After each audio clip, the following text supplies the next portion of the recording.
Boa noite, que a paz e a presença e a graça do Senhor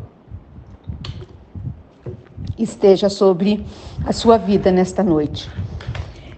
Nós estamos falando, sobre Deus, a natureza do nosso Deus. Nós estamos conhecendo um pouco mais a respeito do Deus que criou o universo, o Deus que é único, e tem sido um ensinamento teológico mesmo, esse que nós estamos aprendendo aqui. Vamos então ver as diferenças, que existem do nosso Deus para deuses que foram inventados pelo homem, por deuses que foram feitos por mãos humanas. E nós vemos que as diferenças, elas são muito grandes, Tem pessoas que acham, elas têm opinião e dizem que Deus é a natureza, Mas geralmente elas até escrevem, a palavra natureza com letra maiúscula, como se a natureza fosse Deus. Entende que Deus e a criação são a mesma coisa. Mas nós aprendemos, no curso de teologia, que essa forma de se referir a Deus não é certa, Pois ensina que Deus ele é a natureza, assim que eles ensinam. Mas a palavra de Deus ensina ao contrário. Este não é o Deus da Bíblia. Deus, ele criou os céus e a terra e não ele é os céus e a terra. Vocês entendem isso? Quando Paulo, nós vemos aqui uma experiência muito maravilhosa que Paulo teve quando ele chegou em Atenas. Paulo, ele partia da ideia de que Deus é superior à criação. A Bíblia nos ensina isso. Tudo que foi criado por Deus é menor que ele, entendeu?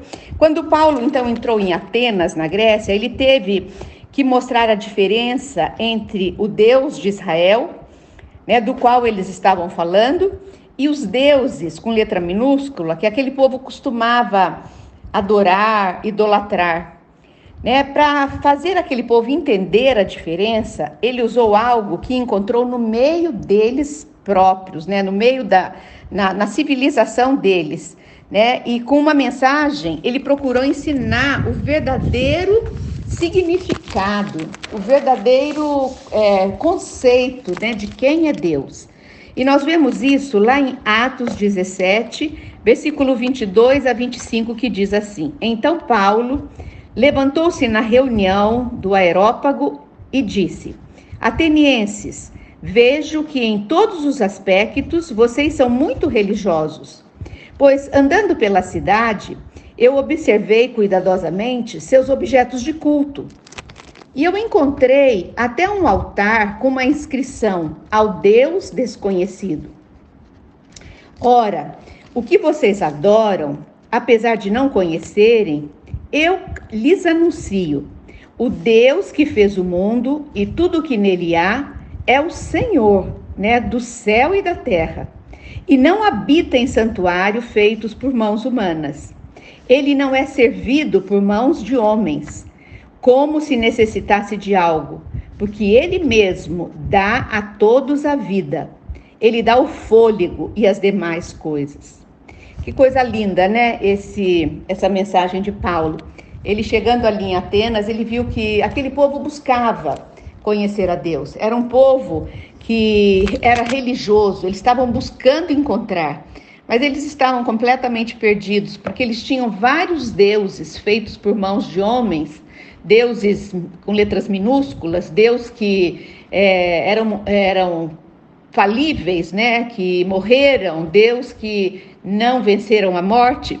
Mas havia vários altares com esses deuses e havia um altar que estava escrito: ao Deus desconhecido. Até os atenienses, eles achavam que devia ter um Deus superior que eles não conheciam. E aí Paulo falou: eu vou mostrar para vocês quem é esse Deus. Era preciso que aquele povo entendesse que Deus estava muito acima da sua própria criação e não precisava, que fosse servido. Deus nunca precisou ser servido quanto ao que comer e quanto ao que beber. né? Porque era costume dos homens fazer isso, né? No Antigo Testamento, a gente lembra que o profeta Isaías também procura mostrar a diferença entre Deus Criador e a sua própria criação. Aqui em Isaías 29:16 diz assim: vocês viram as coisas pelo avesso, como se fosse possível imaginar que o oleiro é igual ao barro. Acaso o objeto formado pode dizer àquele que o formou, ele não me fez? E o vaso poderá dizer ao oleiro, ele nada sabe? Nós somos o vaso e o Senhor, ele é o oleiro da nossa vida, né? Ele é superior a nós. Deus não pode ser confundido com as coisas que ele mesmo criou. Nós não podemos nunca adorar ao sol, adorar a lua. Não, nós temos que adorar quem criou o sol, quem criou a lua. Essas características da natureza de Deus é chamado de transcendência. O que é transcender? É ser superior. Deus, como criador dos céus e da terra, ele é superior a tudo que ele criou. Ele é superior ao demônio, a Satanás, a Lúcifer. Ele é superior aos céus e à terra, ao mar. Ele é superior ao homem, ele é superior aos animais. Por isso que toda criatura, toda criação obedece a ele. Né? Nesse caso de transcendência de Deus, isso é uma característica da natureza dele, que demonstra a sua superioridade em relação à própria criação. Ela não é uma parte dele, a criação não é parte dele, apenas teve origem nele.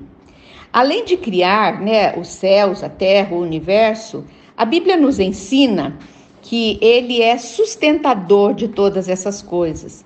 Ou seja, né, se elas continuam existindo, a terra, o céu, o mar, o sol, a lua, as estrelas, é porque Deus está presente, mantendo todas as coisas em funcionamento.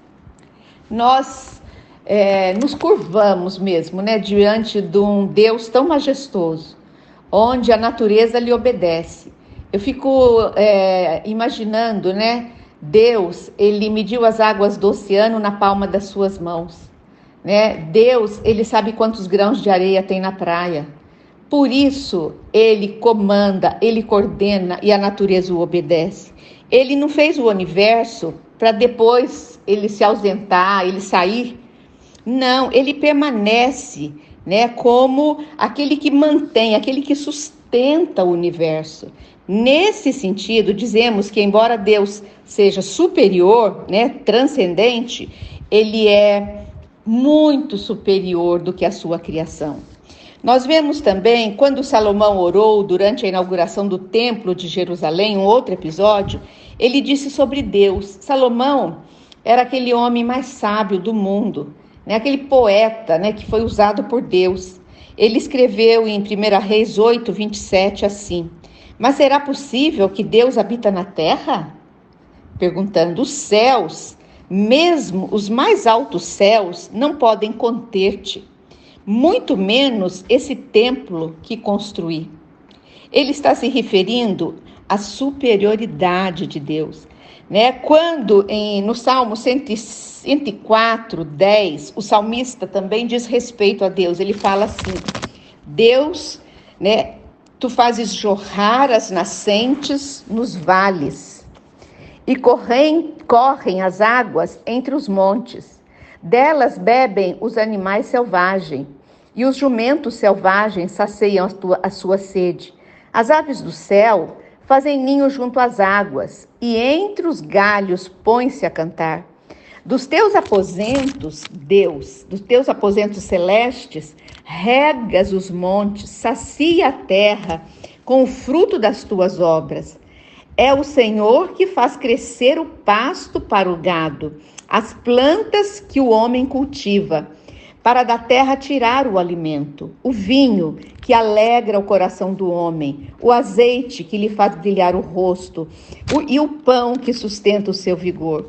Eu gosto muito desse texto, porque eu costumo dizer que nós que plantamos, né, cultivamos a terra, nós trabalhamos muito, né, mas o nosso trabalho é 1%.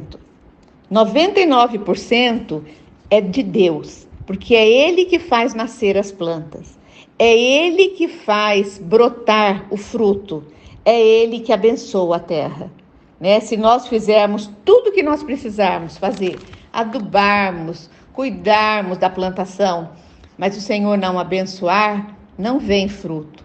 Então nós dependemos do Senhor totalmente, né? Nós trabalhamos muito, mas esse trabalho eu creio que é o valor de 1%. Outra característica de Deus é o fato dele ser apresentado nas Escrituras como um Deus único.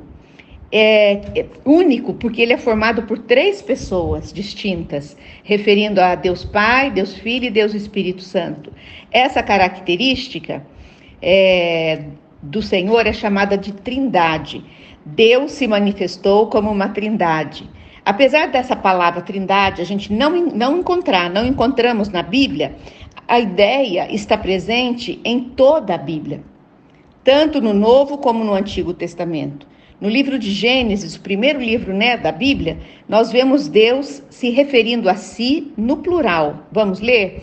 Gênesis 1:26. Então disse Deus: façamos o homem à nossa imagem, conforme a nossa semelhança. Amém? Então nós vemos aqui essa característica do Senhor, que ele é trino, ele é Deus Pai, Deus Filho e Deus Espírito Santo.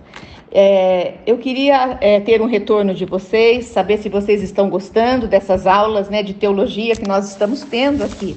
Eu estou também relembrando, estudando o material que eu já fiz na faculdade e tem me sido muito agradável. Eu tenho gostado muito de relembrar tudo que o Senhor me ensinou há 15 anos atrás, quando eu fiz meu curso de teologia. E hoje eu estou podendo rever esse material aqui junto com vocês. Eu agradeço, a presença de vocês, as orações de vocês. E a minha oração é que o Senhor os abençoe ricamente, abençoe a sua vida. E que essa revelação do nosso Deus, o Deus de Israel, esteja na sua mente, no seu coração, para sempre. Amém? Oramos assim, em nome do Senhor Jesus. Até amanhã, nesse mesmo horário. Boa noite.